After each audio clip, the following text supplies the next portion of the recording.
Pernahkah kita terpikir tentang pengorbanan yang telah diberikan oleh ibu kita untuk kita semua? Bayangkan kalau ibu kita sampai menuntut pembayaran atas semua jasa pengabdian yang telah diberikannya kepada kita. Yuk kita dengerin obrolan lebih lanjut mengenai perempuan dan perannya dalam kehidupan kita.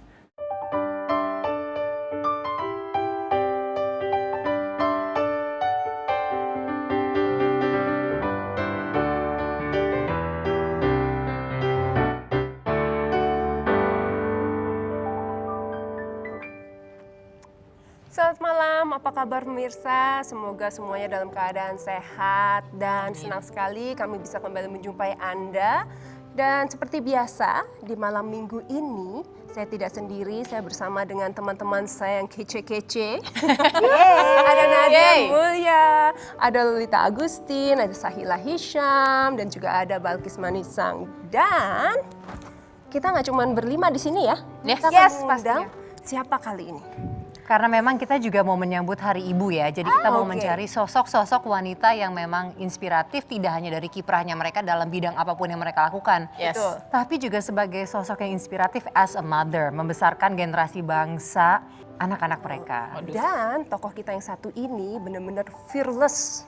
Nanti kita tanyain betapa pengalamannya dia, profesinya. Padahal sebetulnya harusnya hidupnya bisa nyaman-nyaman aja loh. Zanuba Arifah Kafsof. Yeay,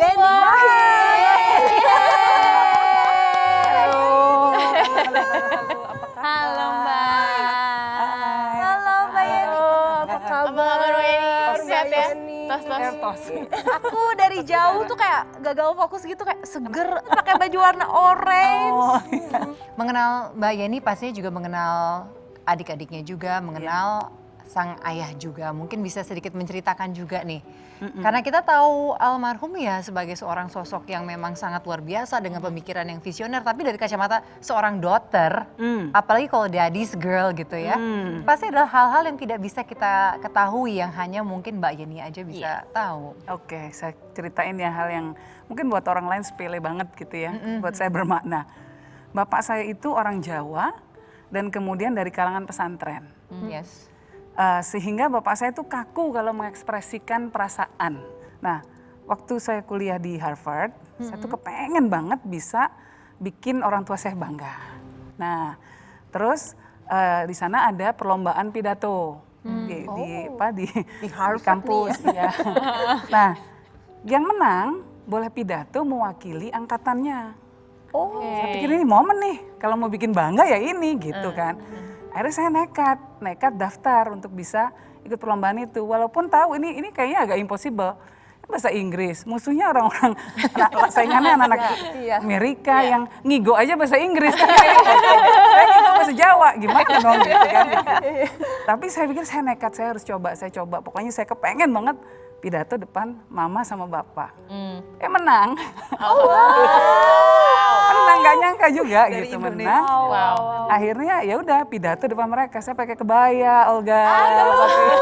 Biasanya kan anak kuliah kan cuma pakai celana jeans, pakai kaos ya, pakai kebaya dong. Indonesia banget. Kaget semua. Topiknya apa waktu itu, ingat gak Mbak? Tentang leadership.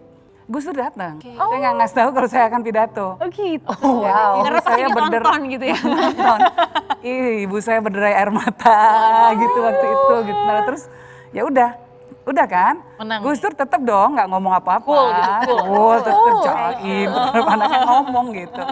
Begitu saya balik ke Indonesia, sejagat tahu semua. Ceritain teman-temannya semua. Begitu ceritanya. Memang setiap bapak itu biasanya punya acaranya masing-masing. Iya. Karena mencintai anaknya dengan cerita ke teman-temannya. Itu saking bangganya tuh pasti bisa ngerasain. Kalau Mbak Yeni termasuk yang lebih ke deket ke mama atau ke papa? Secara pemikiran mungkin saya dekat sama bapak karena banyak menjadi sparring partners beliau dalam artian suka mengkritik gitu, suka mau ngatur, apalagi pas jadi presiden segala macam mau sok ngatur-ngatur gitu, sampai dibentak sama Gus Dur. Yang presiden itu kamu atau saya? Ampun gitu. Kakmat gitu ya, langsung selesai masalahnya. Dan anak semua perempuan ya. Anak perempuan semua. Dari kecil kita sudah terbiasa melihat yang namanya kesetaraan gender dipraktekkan di rumah, bukan diomongin ya, dipraktekkan di rumah. Seperti apa misalnya contohnya gitu? Jadi mama tuh cerita, kalau kita kecil bayi gitu, masih bayi, ini mama baru melahirkan, terus kemudian bayinya nangis kalau malam, bayi kan ditaruh di box ya, gitu kan, ditaruh di box. Bayi nangis malam-malam, yang bangun tuh bukan mama, yang bangun bapak. Ngambilin bayinya, dikasih ke mama yang tidur di kasur, disusuin, nanti kalau udah selesai balikin lagi. Kerja Oh tolong didengarkan. Kayaknya saat ini semuanya pada istri-istri tuh, yang Gus Dur aja bisa gitu Terus ya. aja bisa. Aduh, presiden aja kayak gitu. gimana Mbak Yani? Beban gak sih punya ayah sehebat itu? Jadi harus kayak ayah gitu? Ya tentu ada sisi positif, ada sisi negatifnya. Sisi negatif tentu kita tidak punya privacy di rumah.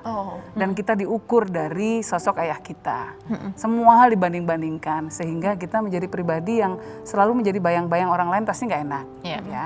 Di sisi lain buat saya berkahnya adalah saya beruntung pernah mengenal seorang sosok yang luar biasa.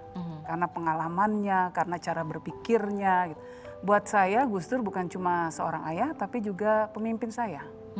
Karena beliau betul-betul mau mengorbankan dirinya untuk kepentingan orang banyak, melakukan transformasi ya masyarakat walaupun dirinya sendiri harus jadi korban. Oke. Nah, kalau saya harus mengukur diri saya seperti Gus Dur, nggak ada sekelingkingnya. Oke, tapi kita juga tahu kan Mbak Yani menorehkan jalan hidupnya Mbak Yani sendiri. Salah satunya pernah jadi jurnalis. Kenapa memutuskan untuk jadi jurnalis? Nggak sengaja juga. Keterimanya di situ. Waktu itu ada lowongan di Sydney Morning Herald. Ada teman bilangnya ada yang itu tuh lowongan daftar aja. Daftarlah saya iseng gitu. Begitu masuk ternyata I was hooked. Jadi kok seneng gitu. Tapi Mbak Yani, yang pengalaman saat menjadi jurnalis yang nggak terlupakan, yang selalu teringat tuh apa? Banyak ya, karena waktu itu Indonesia kan sedang mengalami transisi dari pemerintahan yang otoriter ke pemerintahan yang demokratis. Kita masih masih banyak hal problem di masyarakat. Ya, saya termasuk harus ikut meliput macam-macam. Ini ya Mbak Yani. Oh ini ya? Ada artikelnya. Gitu. Alah, iya zaman Todong sih data laras panjang Gimana saat ceritanya sih Mbak Yani? Boleh ceritain waktu nggak itu. sih? Waktu itu reformasi, mau menjelang reformasi, dan ini peristiwa penembakan di Trisakti. Jadi saya sedang meliput di sana, demo banyak, sekali. Terus kemudian saya lagi di flyovernya. Jadi daerah situ di-clearkan, dibersihkan, harus di-clearkan. Saya pas di situ. Terus kayaknya mau diusir gitu. Dor, minggir gitu. Ampun Pak, saya wartawan. Gak peduli, minggir gitu, diginiin. Waduh. Ya udah ya lari lah. Pada saat itu karena Mbak Yani kurang tantangan hidup atau gimana? Mencari tantangan. Makanya kok ngapain coba gitu ya. Oke. At the end kan you had to prove yourself Yes. sebagai seorang jurnalis kan. Dan Oh iya. Mbak Yani juga menjadi jurnalis di momen-momen yang memang sangat crucial Banyak di konflik Indonesia. Pada ya. saat itu tahun 97, 97, 98, 99 lagi ada referendum Timur-Timur dan sebagainya. Nah itu kan waktu itu masih dengan Sydney Herald kan? Masih. Ada konflik kepentingan nggak terutama dengan Timur-Timur? Ya tentu, buat saya yang paling berat adalah ketika menyaksikan bagaimana kita pada waktu itu mishandling the situation. Pelanggaran HAM yang terjadi dan kemudian membuat Indonesia menjadi tertuduh berat gitu ya. Di lapangan itu memang banyak sekali pelanggaran-pelanggaran HAM yang terjadi. Akhirnya stop jadi jurnalis karena itu? Enggak. Tidak sampai di situ. Jadi kenapa Mbak Yani? Saya stop jadi jurnalis karena Gus Dur jadi presiden. Ya kan nggak mungkin juga, sudah nggak mungkin. Saya mau ngelapor juga dianggap pasti bias. Nah gimana tuh momennya, perasaannya ketika pertama kali masuk ke istana, tinggal di situ? Masuk ke istana, jadi ini ada orang yang tidak paham. Istana dipikir ini bangunan yang begitu megah, mewah dan lain sebagainya ya. Istana itu banyak banget nyamuknya. Serius ya, super dingin karena AC-nya AC sentral, nyamuknya banyak banget dan banyak hantunya. Sahila tutup kuping. Jadi itu ceritanya benar, aku pernah baca katanya ceritanya sering digangguin gitu. Iya. Digangguinnya gimana sih Mbak? Ya kalau misalnya lampu mati nyala itu biasa. Terus kalau adik saya si Inat suka digangguin, kayak ada jam suka bunyi dong dong. Jam berapapun, pokoknya dia liwat pasti itu. Karena kita juga pernah mendapatkan suatu cerita bahwa Gus Dur sendiri mengatakan kita harus bertoleransi bahkan dengan yang tidak bisa kita lihat. Itu beneran Bapak Gus Dur itu mengucap hal kursinya suka digini-gini nama. Astagfirullah. Suka dibayangin. Terus gimana? Terus Bapak gitu doang. santai banget. Ya udah terus berhenti. Dan Kita biasanya lari. Jadi kan kalau mama sama bapak tuh di sayap satu, kita di sini anak-anak. Ini kan ada hall di tengah-tengah gede. Iya. Jadi kalau malam mau ke sana sprint dari sini ke sana. Takut kalau jalan pelan-pelan ntar ada yang baris di belakang. Aduh, Mbak Yeni. Wah, gak apa itu kan repot. Ya ampun. Ada pengalaman yang paling mungkin tidak bisa dilupakan selama menjadi stafsus komunikasinya nggak? Banyak sih ya, kayak pengalamannya waktu itu nggak sempet ngapa-ngapain, kira-kira gitulah. Nggak punya waktu. Cepet banget nggak punya waktu. Apalagi keluar negeri, Gus Dur kan dulu sering sekali keluar negeri. Kata orang, jalan-jalan apaan? Kita tuh cuma tahu airport, hotel, tempat meeting room, airport, hotel itu. Oh, zaman Dan Mbak Yeni gitu ya? Iya, jangan sedih. Dan kadang pagi di misalnya pagi di Roma, siang di Paris, sore di Brussels. Jadi nggak ngapa-ngapain, cuma meeting. Ketemu orang selesai. Ketemu Emang orang, kerja nggak pernah lihat gitu? apa-apa udah. Ya ampun. Nggak pernah. Mbak Yeni ini salah satu momen juga ya sama Yasir Arafat. Iya. Ini ngobrol apa sama Yasir Arafat? Mbak Yeni masih ingat nggak? Gus Dur ngobrolnya bahasa Arab. Saya Oh, cuma Mbak Yeni. amin-amin aja. kalau Bapak dulu ada permintaan khusus nggak dari Mbak Yeni? Mungkin saya yang paling rajin beliin audiobook. Jadi dulu itu kan belum ada apa namanya, kalau sekarang kan sudah banyak pakai internet dan lain sebagainya, buku-buku yang direkam gitu ya. Zaman dulu belum ada. Nah, jadi harus direkam khusus, kemudian dibeli kasetnya.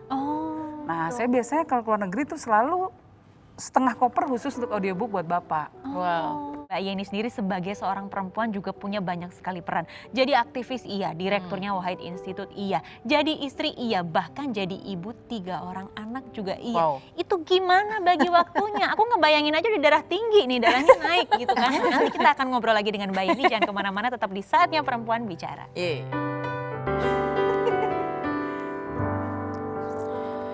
Kembali lagi di Saatnya Perempuan Bicara. Tadi kan Lolita sudah bilang ya, Mbak Yeni Wahid ini selain jadi aktivis, terus kemudian juga jurnalis udah. Bagi waktunya Mbak Yeni tuh gimana? Apakah seminggu ada 9 hari?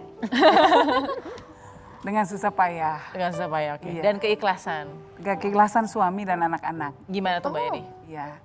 Ya, suami saya sih sangat mendukung banget. Saya beruntung sekali. Oke. Jadi dikasih suami yang bukan cuma ganteng, tapi juga baik hati. Jadi what comes first atau who's come first di dalam priority-nya Mbak Yeni sekarang? Sebagai seorang Anak-anak tetap. Anak-anak. Buat kita berdua jelas banget anak-anak. Berarti pasti dulu Mbak Yeni berkacanya pada ibunda yang selalu memprioritaskan anak-anaknya. Banget. Waduh, sosoknya Iya. ibu itu kalau dalam kalimat yang singkat seperti apa? My mom itu ya everything ya. Kita kalau nggak ada mama itu ya nggak bisa jadi diri kita yang seperti sekarang. Ibu adalah sumber kekuatan kita. Ibu itu adalah telaga penuh kasih, itu yang memberikan dirinya dengan penuh keikhlasan. Orang yang tidak mau marah ke anak-anaknya, karena beliau takut kalau beliau marah ke anak-anaknya, maka Tuhan pun akan marah kepada anak-anaknya. Nanti anaknya malah celaka. Jadi mendingan aku nggak marah ke anakku, gitu ibu saya itu. Oh, sampai begitu ya? Iya. Cinta ya? Iya. Apa sih yang paling Mbak Yeni teladani dari Ibu Sinta? Ibu Sinta tuh kan juga memimpin perempuan di organisasi NU gitu. Saya semoga bisa sekuat ibu, setabah ibu, seikhlas ibu untuk menerima apapun garis takdir yang diberikan oleh Tuhan. Itu berat banget. Betul. Gitu, tapi ya moga-moga bisa kuat apapun yang diberikan. Ini kita sama Tuhan. jadi melo nih, soalnya besok hari ibu. Iya. Ada foto kedekatan kayak Oh iya. Masya Allah cantik banget. Ibu saya tuh puasa tiap hari loh. Oh iya. Tiap hari. Kenapa Jadi kalau itu? ngajak makan siang susah.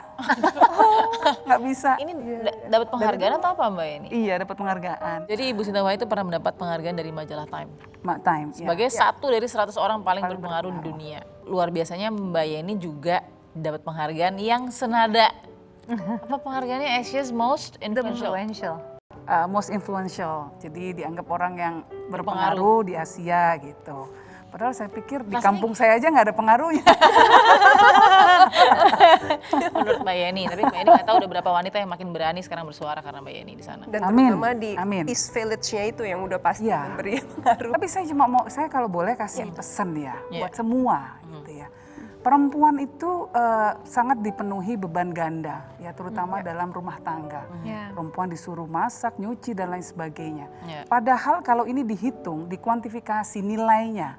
Coba kalau kita harus memperkerjakan orang untuk membersihkan rumah kita, harus ngeluarin uang berapa? Untuk nyuci, ngeluarin uang berapa? Untuk masak, ngeluarin uang berapa? Untuk mengasuh anak kita, ngeluarin uang berapa? Nah kadang-kadang kontribusi yang telah diberikan oleh perempuan-perempuan hebat di sekeliling kita, ini tidak kita hargai sama sekali. Kalau kita suruh bayar, mampu nggak ini keluarga ini untuk membayar semua jasa yang telah diberikan oleh ibu, istri, dan orang-orang hebat, perempuan hebat di sekeliling kita itu Iya, iya. dengan gratis, Yes. disertai rasa cinta lagi. Yes. Nah sudah saatnya kita semua lebih menghargai ibu kita, istri kita, semua perempuan-perempuan hebat di sekeliling kita. Ya. Luar biasa ya pemikiran seorang Ibu Sinta, Mbak Yeni juga sama. Mungkin ada pesan yang mau disampaikan kepada Ibu Sinta yang mungkin tengah menyaksikan Saatnya Perempuan Bicara saat ini. Mama, terima kasih atas semua kasih sayang yang telah diberikan tanpa batas sampai sekarang. Terus mencurahkan semua pikiran, jiwa, tenaganya untuk anak-anaknya dan sekarang cucu-cucunya. Ini mungkin kalau dulu saya sering kurang ajar sama mama gitu ya. Sekarang saya baru menyadari sebagai seorang ibu betapa beratnya menjadi seorang ibu itu. Dan disinilah kita merasakan ya titik ini bahwa apa yang telah diberikan oleh ibu kita belum tentu kita bisa melakukan itu untuk anak-anak kita. Jadi mungkin melalui momen Hari Ibu ini saya ingin mengucapkan rasa syukur saya yang mendalam pada Tuhan Yang Maha Kuasa telah memberikan saya seorang ibu yang luar biasa hebatnya, yaitu Ibu Sinta Nuria Rahman. I love you, Mom. Masya Allah. Dan hal ini juga disampaikan langsung kepada ketiga putri Mbak Yeni ya. Ada Malika Aurora, Aurora Amira, Madura, ya. sama Raisa Isabel. Nah ini Anak kedua saya disleksik. Oke. Disleksik itu dia tidak bisa memproses tulisan, ya dia nggak bisa baca intinya gitu. Tapi dia bisa baca huruf. Tapi anak ini sangat pintar, sangat pintar. Jadi kemampuan bahasanya juga bagus. Cuma nggak bisa baca, ya konsekuensinya susah menulis. Nah tapi tantangan kita sebagai orang tua menguatkan dia bahwa dia punya keistimewaan. Gitu.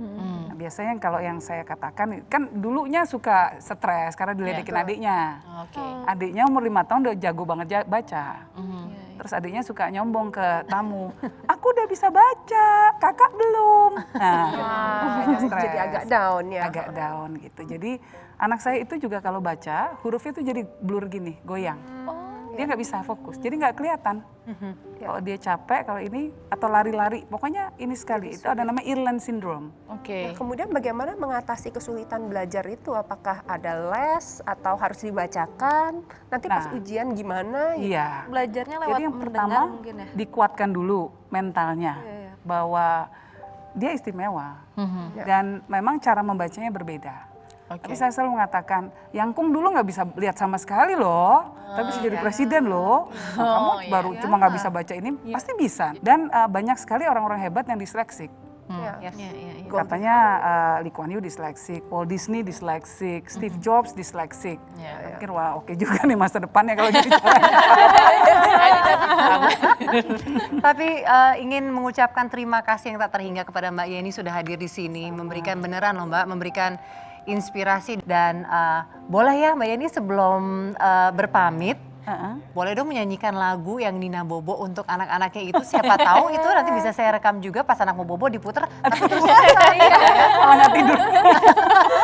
Dan tentunya pemirsa kita akan kembali sudah yang satu ini dengan narasumber lainnya yang juga sangat inspiratif dalam rangka kita menyambut Hari Ibu.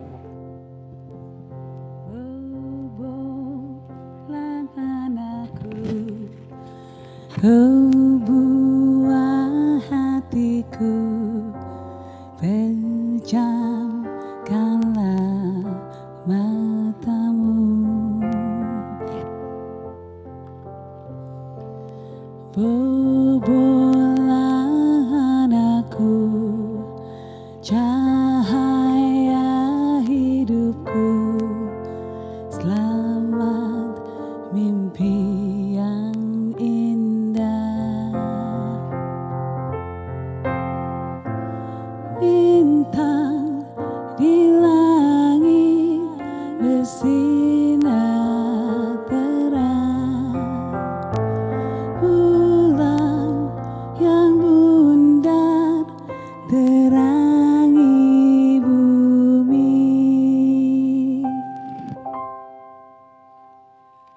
Bobolan aku, oh buah hatiku, Bapa kan menjagamu.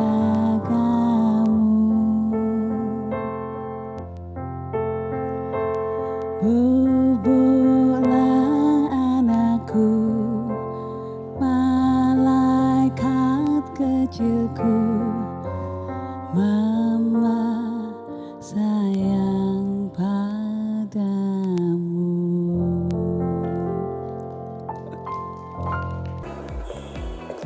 Aku buru-buru mau ke studio karena aku mau ketemu dengan perempuan-perempuan cantik dari Saatnya Perempuan Bicara. Jangan lupa nonton ya.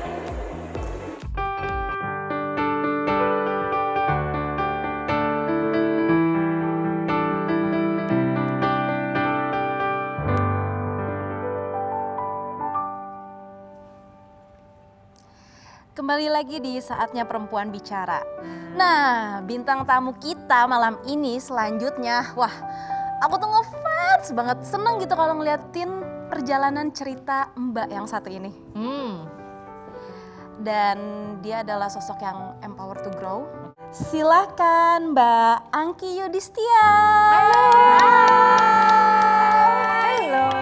Mana nih? Sini ya. Sebelah sini Mbak Angginya. Silakan Angki. Banyak Salam. ya hostnya. Iya. Wanita-wanita di sini. Apa kabarnya Mbak Angki? Alhamdulillah baik. Apa kabar juga? Baik. Baik, sehat. Mbak yang lain juga sehat? Sehat. Mbak Angki sekarang lagi sibuk apa nih? Kan sebagai staf khusus presiden. Boleh cerita dong kesehariannya juga dengan jabatan yang diemban ini? Sehari-harinya atau secara profesional nih? Dua-duanya. Jadi kita mulai secara pribadi dulu ya. Kalau secara pribadi memang saya adalah sebagai ibu berkebutuhan khusus. Mungkin memang terlihatnya biasa saja, tidak terlihat, tapi saya memang harus menggunakan alat bantu dengar. Bentar, saya lihat pakai alat.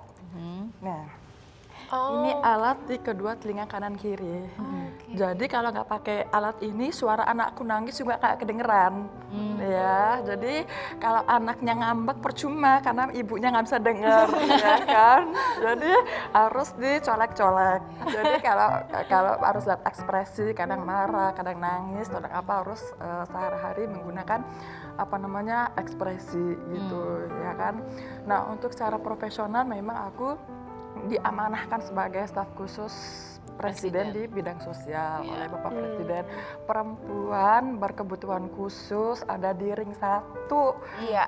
Jadi mengemban tanggung jawab yang luar biasa banget gitu. Tapi alhamdulillahnya sih walaupun terkadang terlihat sulit 24 jam kayaknya nggak cukup ya buat seorang perempuan ya bekerja, rumah tangga segala macam. Tapi dengan aku menjalanin ya enjoy aja dengan support system yang ada. Jadi kita tetap menjadi diri sendiri. Mbak Angki, aku penasaran deh, sebagai staf presiden, sebetulnya tugas Mbak Angki itu apa? Staf khusus presiden itu adalah menjalankan tugas-tugas khusus yang diberikan arahan langsung oleh Bapak Presiden di luar kabinet Bapak. Dan kebetulan saya itu ada di 2 tugas. Yang pertama gugus komunikasi, yang kedua adalah gugus inovasi. Takjubnya adalah kan kamu kan ada disabilitas, tapi dimasukkannya sama Pak Presiden di gugus komunikasi. Ya, itu dia. Ya, itu dia. Ajaib ya. Terus kita pun bertanya sama Bapak Presiden, Bapak saya ini kan disabilitas, kenapa saya ditempatkan di gugus komunikasi? Ya kan memang background saya memang komunikasi. Saya S1 dan S2 di komunikasi. Kontradiktif ya. Sulit mendengar tapi ambil komunikasi. Tapi siapa sangka nothing is impossible. Komunikasi itu udah kayak jadi passion ya kan. Nah Mbak Angki, dengan keterbatasan yang Mbak Angki miliki selama bertugas sebagai staf khusus presiden, pernah nggak sih ada kesalahpahaman atau salah koordinasi? Sering terjadi Sering, sampai detik ini juga. Dan sedih, apalagi di saat sekarang pakai masker Mbak. Iya Iya kan? Aku tuh juga bingung gimana bisa berkomunikasi dengan orang, tapi nggak ada masalah yang tidak ada solusi. Jadi sekarang teknologi smartphone, handphone kita itu ada aplikasinya. Bagaimana suara kita bisa jadi tulisan. Iya. Jadi aku tuh selalu sodorin handphone, tuh bukan karena mau terima telepon, enggak, supaya suaranya masuk ke sini, kedengeran nanti bisa kebaca. Bisa dibaca. Visual, gitu. Jadi kalau miskom sering terjadi. Kamu gini dong, berarti kalau ada Pak Presiden gitu, Tapi kan Presiden. kalau ketemu Bapak Presiden meeting kan memang telekomunikasi kan memang tidak boleh diperbolehkan kan. Tapi gimana dong Pak, nanti kita jadi jadi miskom Pak. Oh iya boleh silakan. Jadi Pak maaf ya Pak di sebelah Bapak. Angki aja boleh. Wow. Handphonenya Angki kayaknya seru nih, Oh banyak iya. Banyak rahasia ya. rahasia negara. Boleh sekarang kita sedikit cerita mengenai Angki sebagai seorang individual, pengen tahu cerita kamu. Apakah Angki terlahir dengan kondisi tidak bisa mendengarkah, atau apakah itu adalah suatu proses yang didapatkan ketika masih kecil? If you don't mind, boleh cerita dengan para pemirsa. Jadi saya lahir itu masih kondisi sama seperti bayi-bayi lainnya.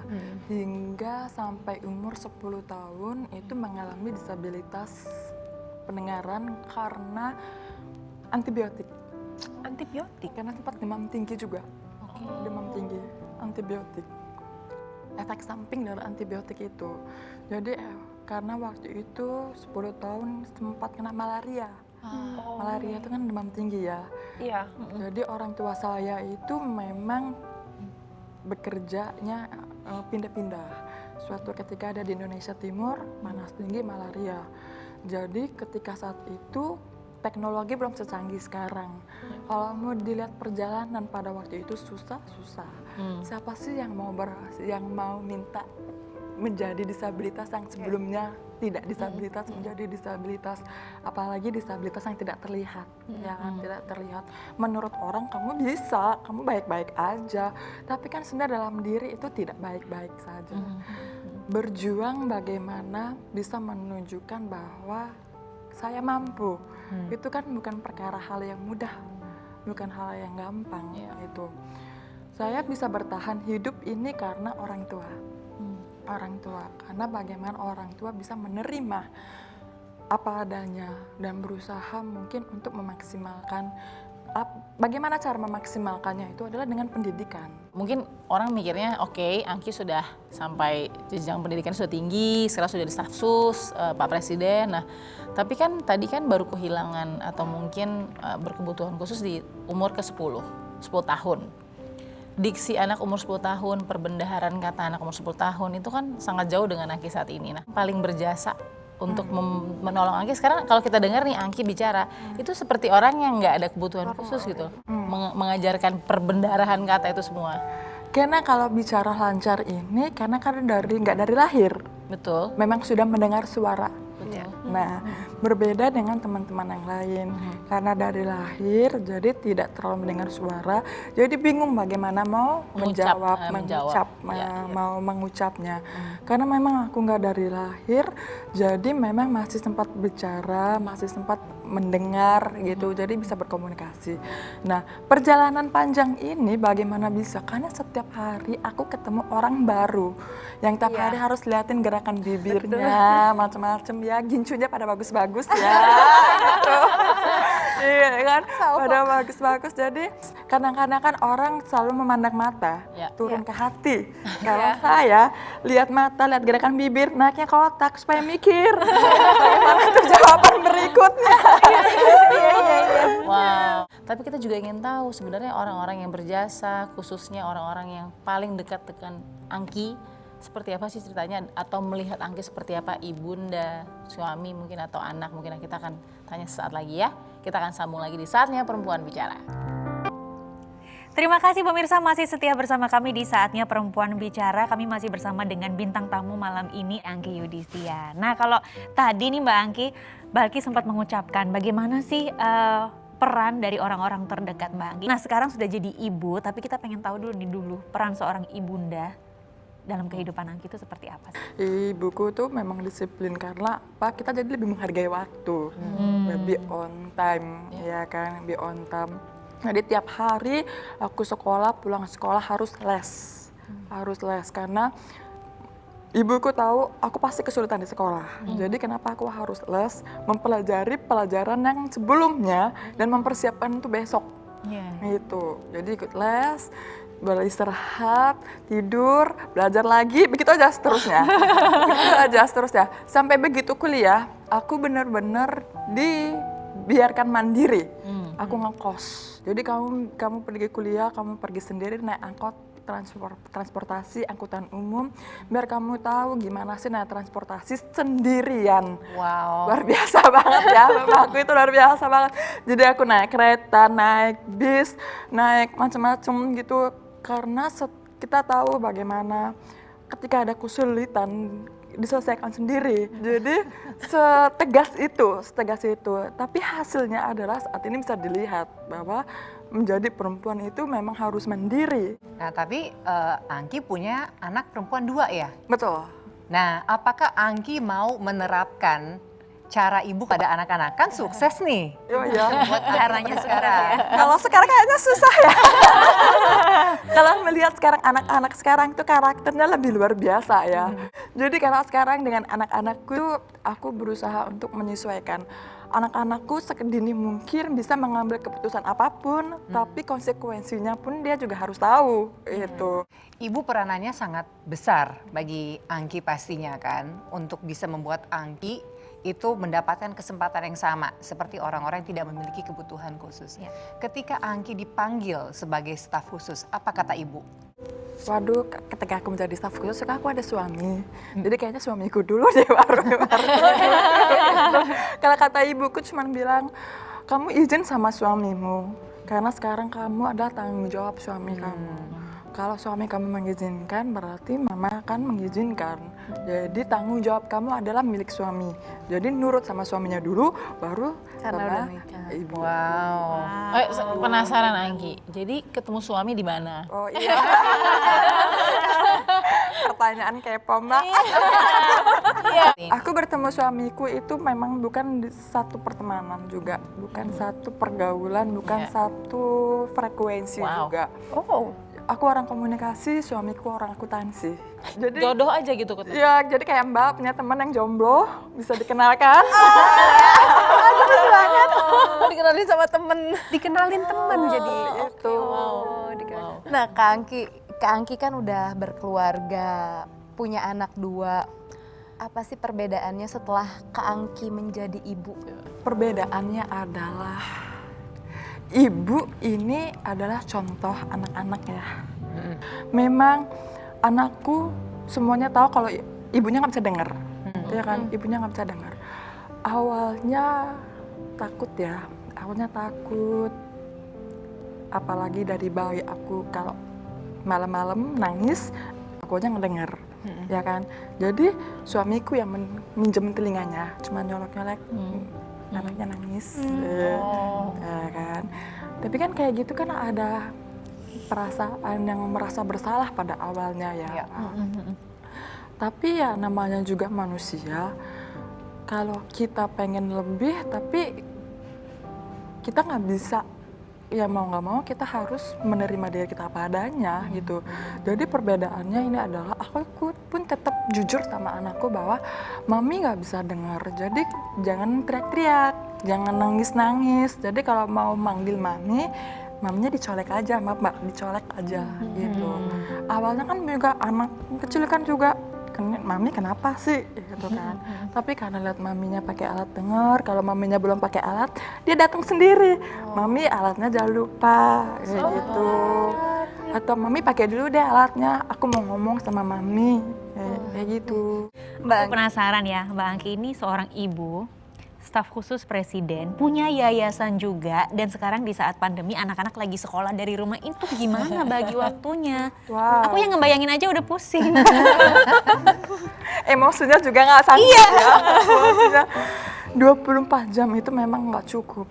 Benar. Nah, bagaimana kita bisa mengelola emosi saat di rumah menjadi anak-anak, peran sebagai ibu. Peran yang lain tanggalkan dulu, ya kan, peran sebagai ibu. Ketika bertemu dengan suami, peran sebagai istri. Ya. Ketika di luar sebagai staf sus, peran sebagai pemimpin. Apalagi di yayasan berperan sebagai pemimpin. Jadi berusaha memanage emosi, peran-peran inilah yang kadang-kadang kita juga hektik sih. Kita butuh waktu untuk me time, ya kan, untuk me time. Tapi mengelola emosi ini ketika kita bisa, kita akan lebih enjoy untuk ngejalaninnya. Karena nggak crash gitu ya, nggak crash semua. Jadi kita berantem sama diri kita sendiri, perasaannya kita sendiri. Jadi berusaha mungkin untuk memaksimalkan peran itu sesuai dengan kebutuhan. Terima kasih sekali Angki sudah mau membagi waktu. Saya dan juga teman-teman cantik saya undur diri ya. Ada Olga Lydia, Sahila Hisyam, Lolita Agustin dan juga Nadia Mulya. Tetap sehat, kita ketemu lagi minggu depan. Dadah!